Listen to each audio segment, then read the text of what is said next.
second period, your team answered pretty good after that first quarter. Can you talk a little bit about it, as how they responded? Yeah, I thought that unit there just played with a lot of energy and just executed some things that we were trying to execute, really. I just thought they kept it simple and played well together. And, yeah. The other question, I'm sorry, I didn't mean to cut you off. I'm sorry. 11 for 11 from the free throw line. Probably could have got a few more shots in. That was a good positive report at that time period. Appreciate you.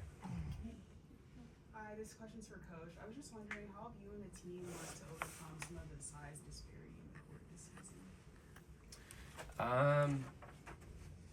Are you specifically in a position, like in the post? Well, just in general, just like the roster seems a little bit smaller. Oh, numbers. Yeah. Like we only have 10 bodies right now. Well, no. I mean like height. Oh, size, okay. Yeah.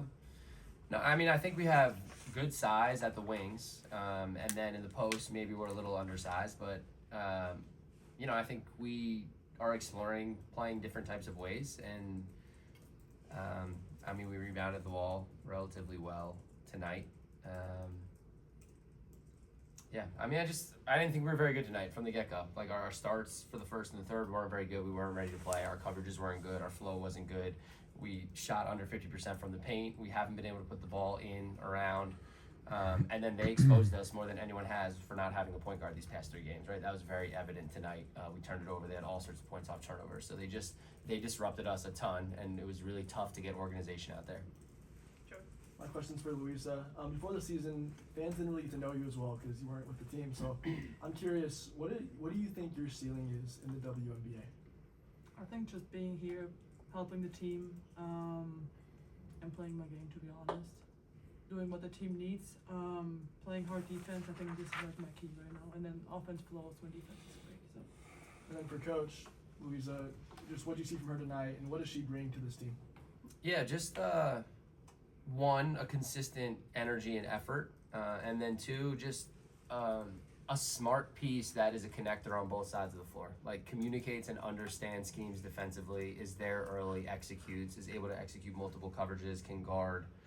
We started switching a bunch too. Like, she can keep guards in front as well. She moves extremely well. And then offensively, just a connector of the offense, right? A screener, catch, move it, screen, roll, just a constant connector. And we need more ball movers like that.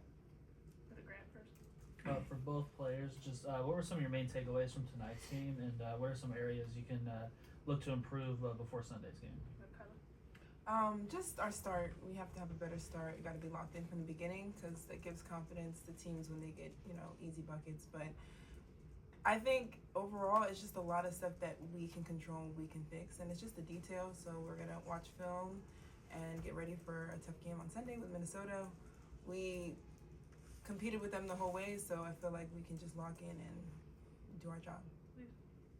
I agree on that. I have the feeling like, especially second half hurt us. It's been multiple games that the second half was not great. And I think they really are just scoring off of our mistakes. If we don't do as many mistakes as we did, I think we're there and we compete with these teams. So I think it's like really in our control. Chris, as you look for the right rotations, as you adjust some things early on this season, how would you assess the job that you and your staff have done so far? Poor. Just trying to figure it out, and it just seems like we can't get everybody on the same page. I'm not going to make excuses. I won't chalk it up to... It hurts when you don't have a Paige and a Ty Harris, who are people that really bring organization on the offensive end. It challenges you in different ways, and Maisha has struggled here the last couple of days, haven't been able to help her find a groove, so that hasn't helped either as somebody who can facilitate from the post position. So now you're asking Dejanay to play point guard, and she was great the last 2 games. Tonight she struggled. Just gotta stick with it, and so it starts with me and it starts with our staff, and I'm not gonna make excuses, and I'm gonna continue to show up for them and continue to serve them and put them in positions, and we'll continue to fight and believe, and we will turn the tide. Coach, as you were saying, with Paige out and Luisa, great game, she'll be going to play internationally. Do you feel like this is forcing you to learn more about your team and the depth of your team? Because depth is important, your bench. What are you learning about players like JJ, who came on strong late there? Totally. Yep, that we have depth, and should not be afraid to play it. And so learning quickly that everybody can contribute and should be giving opportunities if we're not consistent with our details. So that's, you know, part of the accountability piece. If there's players on the bench who are going to go out there and stay consistent with those details. So we've all got to be on top of our game all the time and just commit to those little things consistently. Go to Melissa and Dorothy. Coach, you had some moments where some players had a lot of frustration on the floor, I'm sure, with the struggles for the team that comes up. How do you balance wanting them to play with that emotion, but not wanting that emotion to take them out of the game, which it seemed to happen a couple times? Yeah, tonight? we continue to talk about it and we continue to address it. And we know right now we're giving way too much attention to adversity, to officials, and we've got to change it.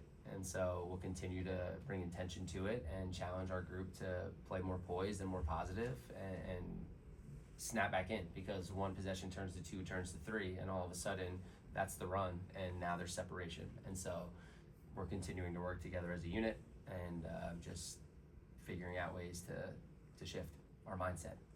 For coach and both players, how do you see the team turning things around and achieving success? Go to Kaila first. It's just about sticking with it. We understand it's a long season, it's a journey, but we just gotta stay together, learn from our mistakes, and then apply it. So I feel like we're doing those things, and every game we're gonna get better. Luisa? I agree on that. I think you can see that we're getting better. I mean, the score today doesn't really show it, and today was like a little low. But I think we can see that we're getting better and better. I mean, we compete with Minnesota, we compete like with the bigger teams too. So I think it's just like trusting the process honestly, and then like always giving your best. Like always, if you step on the court, give 110% right now, not just 100. Thank you. Yeah, just focusing small and trusting that positive process will yield positive results ultimately. Rob on the Zoom. Thank you. Rob Sians from the Podium Finish. Luisa, you played most of tonight's game and recorded your first career double-double in the WNBA with 11 points and 10 rebounds. As you continue to gain experience and confidence, what does it mean for you to show what you can do on both ends of the floor and be a spark for your team? I mean, it means a lot. I'm happy that I can help the team. It would definitely be better if we would get out with a win. So yeah, I mean, the numbers don't say anything if you don't win the game. So I'm definitely happy. I'm happy that I can show that I can compete in this league. But I mean, the goal is to win games, and right now we're not winning games. Thank you guys. Thank you guys. Thank you.